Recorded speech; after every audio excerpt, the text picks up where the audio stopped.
ગુજરાતમાં સ્થાનિક સ્વરાજની ચૂંટણીનું બ્યુગલ ફૂંકાઈ ચૂક્યું છે। ભાજપ, કોંગ્રેસ અને આમ આદમી પાર્ટીએ ચૂંટણીની ધમધમાટ તૈયારીઓ શરૂ કરી દીધી છે અને કાર્યકર્તાઓ ચૂંટણી કાર્યમાં લાગી જવા હાકલ કરી છે।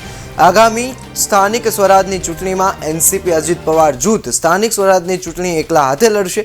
ઘાટલોડિયા વોર્ડ નંબર 7ના ઉમેદવાર તરીકે વિજય યાદવ રાષ્ટ્રવાદી કોંગ્રેસ પાર્ટી સ્ટુડન્ટ વિંગના મહામંત્રી ઉમેદવાર તરીકે ચૂંટણી લડશે।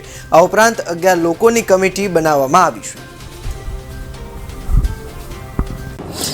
ઘાટલોડિયા વોર્ડની અંદર વિજય યાદવ કરીને આમાં સ્ટુડન્ટ વિંગના નેશનલના સેક્રેટરી છે વિજય યાદવ, એમને ઉમેદવારી તરીકે અમે ઉતારવાના છે। 27 તારીખે ફોર્મ ભરવાના છે અને બાકી જગ્યા જ્યાં જ્યાં ઇલેક્શન છે ત્યાં અમારી સ્ક્રીનિંગ કમિટીની રચના કરી છે 11 લોકોની।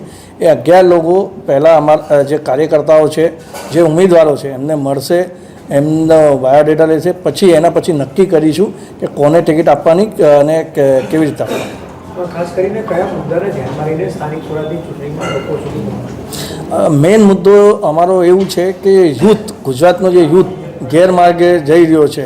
આપ જોઈ શકો છો ગુજરાતનો યુથ ડ્રગ્સના માર્ગે જઈ રહ્યો છે અને અમારી જે કોશિશ હશે કે યુથને વધારેથી વધારે કેન્ડિડેટ બનાવીને અને યુથ જે ગેરમાર્ગે છે એ પોતાનું નેતૃત્વ કરે અને ગુજરાત રાજ્યનું નેતૃત્વ કરે। જ્યાર સુધી યુથ અને ભણેલા લીધેલા છોકરાઓ રાજનીતિમાં નહીં આવશે, સક્રિય નહીં થશે, ત્યાર સુધી કોઈ બી સ્ટેટનો ડેવલપમેન્ટ મારા ખ્યાલથી નહીં થઈ શકશે।